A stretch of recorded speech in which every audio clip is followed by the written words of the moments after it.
தடை சட்டத்தை நீக்க கோரியும் அரசாங்கத்தால் கொண்டுவரப்பட இருக்கின்ற பயங்கரவாதத்திலிருந்து அரசை பாதுகாக்கும் சட்டத்தையும் கொண்டுவர வேண்டாம் என்றும் நேற்று பருத்தித்துறை நகரசபையில் தீர்மானம் நிறைவேற்றப்பட்டுள்ளது.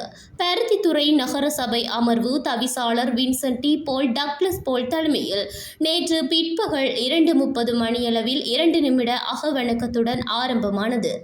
இதன்போது தவிசாளர் வின்சென்ட் டி போல் டக்ளஸ் போல் அவர்களால் கொண்டுவரப்பட்ட குறித்த தீர்மானம் 12 உறுப்பினர்கள் ஆதரவுடன் நிறைவேற்றப்பட்டுள்ளது. இதில் NPP உறுப்பினர்கள் 2 பேரும் குறித்த தீர்மானத்திலிருந்து விலகியிருந்தனர்.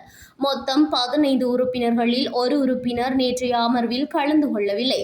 இதேவேளை நேற்றைய அமர்வில் முதலாவதாக சென்ற கூட்ட அறிக்கை வாசிக்கப்பட்டு அதனை திருத்தங்களுடன் சபை அங்கீகரித்தது.